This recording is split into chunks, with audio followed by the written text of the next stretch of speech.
Hello and welcome back to the channel. As always, I'm your host, Morgan. So today, against my better judgment, we're going to be talking about the nightmare that was 2020. Now, before you click off the video specifically, we're going to be talking about the NASA analysis that shows that 2020 tied for the warmest year on record. So let's get into the Science Daily article. It's going to be pretty chill. Let's have some snowflake sips and get into this article, read it together, and discuss it. Before we jump into the article, a quick reminder that if you want any more conservation, environmentalism, news, updates, rants, or educational content that has to do with the biology and outdoors world, please remember to hit subscribe. If you like being updated on stuff like what makes 2020 even more of a dumpster fire than it already was, go ahead and give me a like. If not, give me a dislike. I don't really care. And otherwise, comment down below and let me know your thoughts. So let's get into this article. Quick little disclaimer here, I'm not going to read every single word of the article. We're going to kind of jump around in it. And that's just because this is a long article. It does go into a little bit of how the measurements are actually taken, how the averages are found. But we're just going to kind of talk about the meat of the article. And if you do look at this article, scroll all the way down to the bottom, there's a link over to NASA's website that will kind of talk about the data there as well and give you a neat little video to watch that does show kind of a thermal map of the trends that we've been seeing over these decades. And that is neat, and I think everyone should watch it. But I digress. Earth's global average surface temperature in 2020 tied with 2016 as the warmest year on record, according to an analysis by NASA. Continuing the planet's long-term warming trend, the year's globally average temperature was 1.84 degrees Fahrenheit, 1.02 degrees Celsius, warmer than the baseline 1951 to 1980 mean, according to scientists at NASA's Goddard Institute for Space Studies, GISS, in New York. 2020 edged out 2016 by a very small amount within the margin of error of the analysis, making the years effectively tied for the warmest year on record. The last 7 years have been the warmest 7 years on record, typifying the ongoing and dramatic warming trend, said GISS Director Gavin Schmidt. Whether 1 year is a record or not is not really important. The important things are the long-term trends. With these trends, as the human impact on the climate increases, we have expected that records will continue to be broken. So let's unpack that a little bit. So again, while 2020 and 2016 are effectively tied for these warmest years on record, that is not actually the important part in these discussions. However, it is the thing that less than scientific media will kind of latch onto, because warmest year on record sells, not warming trend continues, especially when we have people that are climate change deniers that kind of permeate the, I don't necessarily want to say normal, that's not the word I'm looking for, but I guess mainstream discourse. So again here, the point is that not that we're seeing another hottest year on record. The point is that we're seeing this alarming warming trend continue. So moving on with the article. Tracking global temperature trends provides a critical indicator of the impact of human activities, specifically greenhouse gas emissions on our planet. Earth's average temperature has risen more than 2 degrees Fahrenheit, 1.2 degrees Celsius, since the late 19th century. Rising temperatures are causing phenomena such as loss of sea ice and ice sheet mass, sea level rise, longer and more intense heat waves, and shifts in plant and animal habitats. Understanding such long-term climate trends is essential for the safety and quality of human life, allowing humans to adapt to the changing environment in ways such as planting different crops, managing our water resources, and preparing for extreme weather events. So, For anyone saying, what's the point of this warming trend? Why do we have to care? Or maybe you are a climate change denier watching this video, just waiting to hop down in the comments and tell me about why I'm a sheep. Bah. But the point is not necessarily that we're losing ecosystems in areas like tundra and Arctic places. While that is important to especially people like me who do have a specialty in the ecology and environment world, unfortunately, to get the message across to humans, you do have to necessarily equate it to human life. And with the things like the damage done to coastal towns, like we saw in the Baltimore court case video, and also these extreme heat waves that lead people to the hospital as a result of that heat. These are things that the warming climate is doing. And while I know that there are people out there that say, oh, because we have these natural things that cause the climate to oscillate between cold and hot periods, that is true. There are anthropogenic causes that are making our climate change more rapidly than could naturally be adapted to. And in case you didn't know, humans are part of the natural world, and we are kind of in peril as well because we are a part of the natural world. We are still members of the animal kingdom, and we still must necessarily operate within the confines of the biological and natural world. So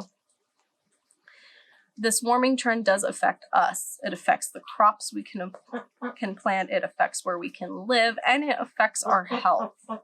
So this warming trend continues to be alarming, and we are at a precipice where we're seeing this trend continue to happen, but we could possibly at least, we can't reverse the effects at this point, but we can at least make them less severe by taking action now. But it is alarming that we seem to live in a world that is controlled by people that don't think it's necessary to take action. So just kind of moving on a little bit, some notes about, in the article, about trends and stuff. So this is the last section that says beyond a global annual average.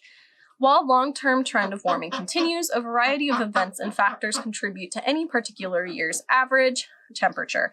Two separate events change the amount of sunlight reaching the Earth's surface. The Australian bushfires during the first half of the year burned 46 million acres of land, releasing smoke and other particles more than 18 miles high in the atmosphere, blocking sunlight and likely cooling the atmosphere slightly.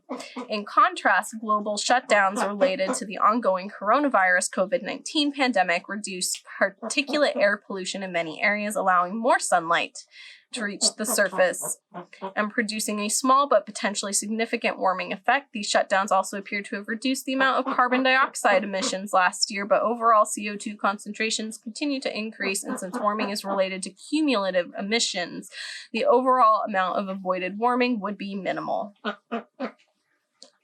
The largest source of year-to-year variability in global temperature typically comes from the El Nino Southern Oscillation, ENSO, a naturally occurring cycle of heat exchange between the ocean and atmosphere. While the year has ended with a negative cool phase of ENSO, it started with a slightly positive warm phase, which marginally increased the average overall temperature. The cooling influence from the negative phase is expected to have a larger influence on 2021 than 2020.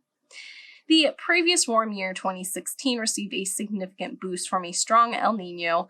The lack of a similar assist from El Nino this year is evidence that the background climate continues to warm due to the greenhouse effect, Schmidt says. So, that's a lot to unpack. Let's unpack it. So, the bushfires and the COVID-19 thing have affected our warming and lack thereof in the past year. So the bushfires, they do create pollution and smog, but they do block the sun from reaching the earth because shadows, all that jazz and stuff like that does create cooling effect, at least while the sunlight is blocked. But it also releases emissions. It also is going to leave other molecules up there in the atmosphere that's going to contribute to the greenhouse effect. And we've talked about wildfires on this channel before, how climate change is making them more frequent and more intense. Now, we did focus in California specifically because I'm from California, but that same thing is going to be relevant wherever we're talking about wildfire or bushfire. Also, the COVID-19 thing. So less smog does mean more sunlight reaches the earth, does mean marginally warmer temperatures because sunlight is reaching the earth. However, it's not necessarily that day-to-day sunlight reaching the earth that causes the problems. It's the CO2 emissions, and it's the molecules and gases that hang out around in the atmosphere that create that greenhouse effect. And then also we've kind of talked about that natural enso-cycle that's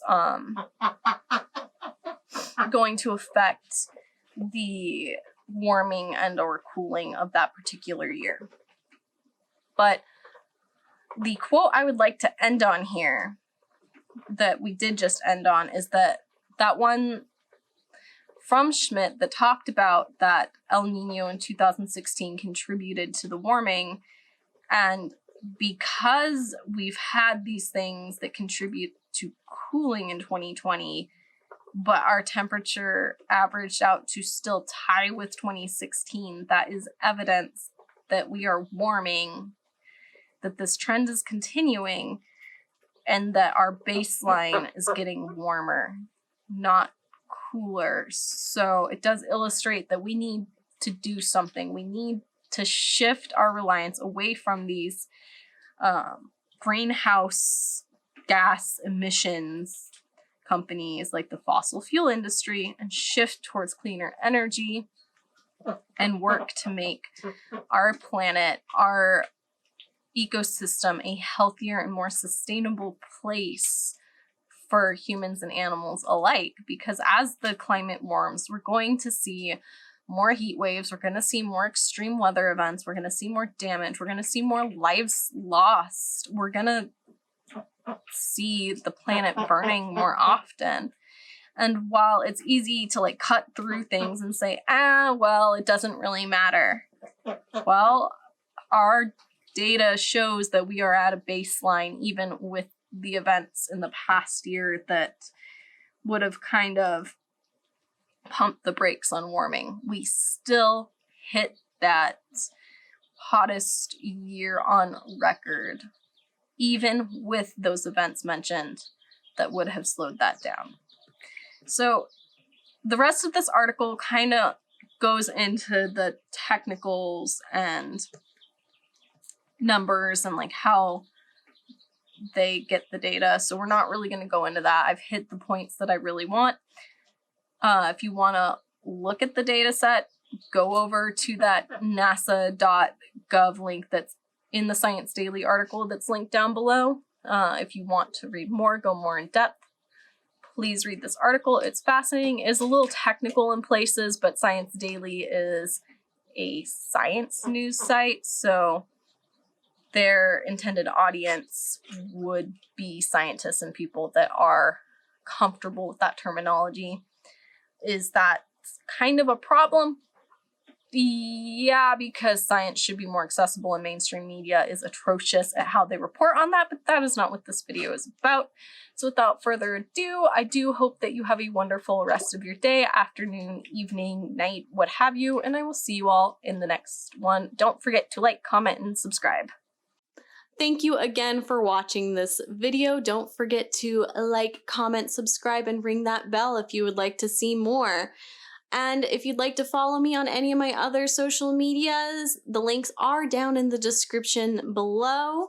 Don't forget to check out thereptilegoth.com for all of my articles and blog posts. If you found any value in this video and you would like to help support the channel, please check out my Patreon page. That link is also in the description down below. And a special thanks goes out to my Diamond Dragon patron, Diane V. What you're doing is really helping me fund a dream here. I will see you guys all in the next one.